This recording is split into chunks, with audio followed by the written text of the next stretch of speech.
Good afternoon, YouTube.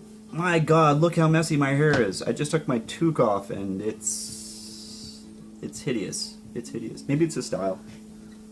If I do this for a little while, it might look like Macklemore. Okay. Anyways, YouTube, it's Joey Forks from Thunder Bay, Ontario, Canada, your YouTube friend, bringing you a video about boredom. I think that's actually why all YouTube videos exist, boredom, but that's a debatable thing. The reason why my YouTube videos exist is I just have that moment and am bored and would like to share my boredom. Not so much my boredom, but the activities that I do to suppress boredom. That's right, suppress boredom. As a person who's a bit on the artistic side of the spectrum, I tend to have a lot of hobbies that are exactly that, artistic hobbies. And I also work out of town a lot. I don't work from my home all the time. I work on the road in the middle of the bush, or further up north, polar bear country type of thing. And I like to take activities with me for when I'm not working to deal with that very, very in-my-face aspect of my life, boredom. I like to be engaged all the time in activities, so thus all the hobbies I have. Whether it's lapidary, whether it's modeling, whether it's painting, whether it's playing like a board game, all of that is something to do to kill boredom. I could sit here in front of the computer all day watching videos and playing video games, which would kill boredom, but I always feel bad about doing that. I don't know. It's not productive. I don't find it productive enough for me. Even though I am now streaming, not streaming, but making these videos to share online and to talk to you guys.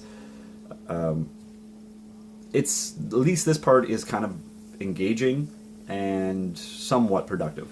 So, anyways, I'm going to get into a little story about one day killing boredom. So here I am one day standing in a hobby store, and I find myself in this section of the hobby store that happens to be the art supply section with paints and pencils and pencil crowns, etc.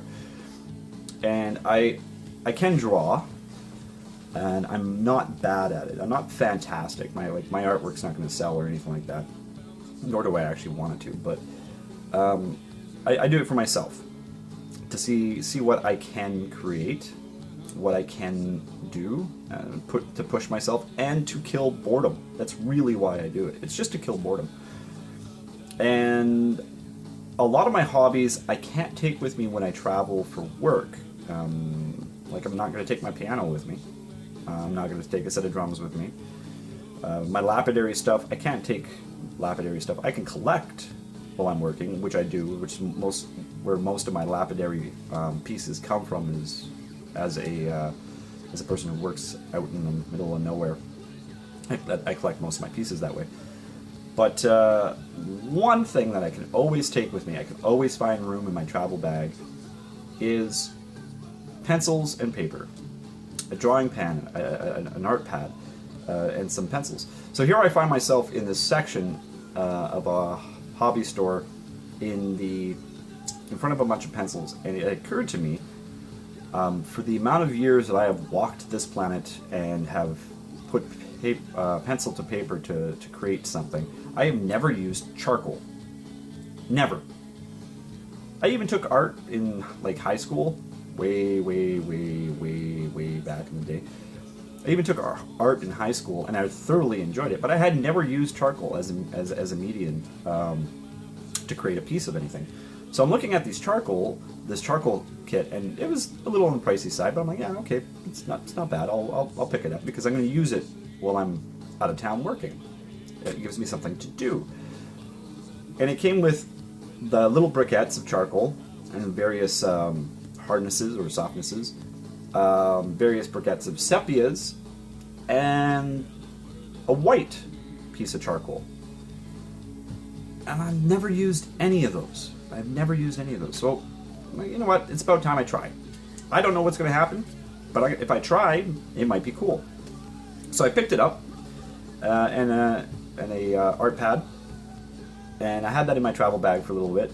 And one day after work, I was like, okay, well, I got this. I got some hours to kill. It's raining outside. I'm not going to go for a walk. I'm alone in the cabin anyway, so yeah, I might as well draw. So I pulled out the art pad and the and I pulled out the charcoals, and I started drawing. Sure enough, boredom instantly killed, and I was quite pleased and intrigued with the charcoals. So here's the piece that I did that day, or that rainy evening. It is not a fantastic piece, by any means. By any means of the imaginations. I'm not going to pop up this pad to show you something like Van Gogh would be inspired by. It's just a landscape of a cityscape, I guess, with a lot of bushes and a lot of cobbles, a lot of bricks, a lot of vines, a couple buildings, various lights sources or reflections. I'm really happy, actually, on how it turned out, and really happy and intrigued of how different it was than just using the standard HB2 pencil, the standard school pencil for drawing. Now I paint as well, and I know the differences between paints. I've used a bunch of different types of paints throughout the years, but I've never used charcoal, and I'm really excited about this charcoal. It was fun. So I tried the charcoal, and I really enjoyed it. I'm like, okay, well, that's interesting. How's that sepia work? It looks the same, like in briquette form, and the pencils and whatnot were the same, but obviously the sepia tones and the charcoal tones, two completely different things. So I did a sepia picture using nothing but the sepia spectrums. Again, I was amazed on how the sepia was for blending, for contrast on paper, as opposed to your pencil scales. Again, not a fantastic piece by any means, but it was intriguing for me to experiment with the sepia spectrum and really push my creativity in regards to what I can produce if I just do it. And it killed my boredom. Not only did it kill my boredom, but it piqued my interest. When I returned back from that trip, I wanted to try that last piece, that white charcoal that came in the set.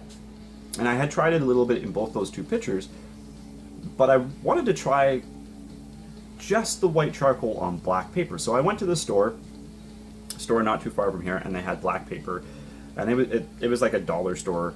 So I got a big sheet of black paper, and I started drawing just with the white.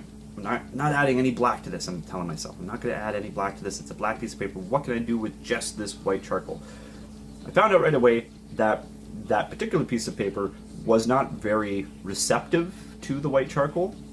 Or at least I didn't find it very receptive. I wasn't getting the effects that I was previously getting in the actual drawing pad, where the paper is more porous and more, open up to take in the color. So I wasn't enjoying it at first, but I kept on working with the piece to see how far I could push it and see what I can get out of it.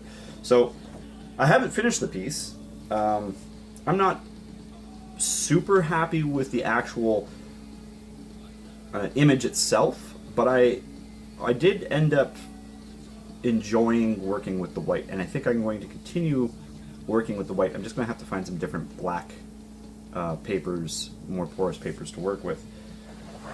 It's a very big piece in comparison to the other ones.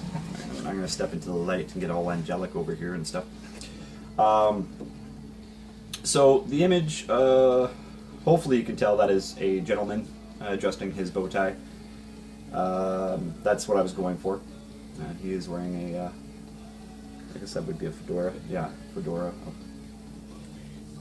So I'm enjoying the white. I'm going to try to pull this in and show you why I was actually enjoying the white, although I was not enjoying the paper itself, is that when shading in reverse, you're leaving absences and really pushing down the white to give it that heavy contrast in the textures and the clothes and that I was trying to obtain here, and it was working quite well. Again, the piece isn't done, but I am happy with working with white and looking forward to further continuing working with white. Yeah, it's an interesting process. So what I'm getting at is killing boredom. If you find yourself bored and you're sitting in front of YouTube and you accidentally stumble across this particular video about killing boredom, get out there and do it. Kill boredom. Maybe you are looking online at videos for inspiration for that muse to jump at you and inspire you to go out and create a piece of art, or whether it's tangible or lyrical. Great. But if you just sit there online all day,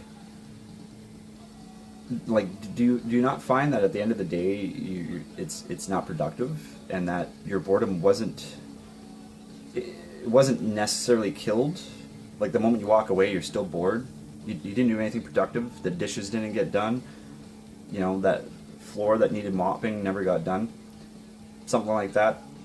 At least when you're doing art of various types of art with various mediums, when you complete it, you have this good feeling inside of completion of something, and you realize that you weren't bored. You took that time that you were bored, as opposed to and you put a positive energy behind it, and you're able to complete something. Now, it might not be a masterpiece. Like, my stuff is subpar, but my boredom was killed, and I was happy that I completed pieces. So that's what it is, guys. If you are bored and you're finding yourself online far too much, engage your imagination with an activity that will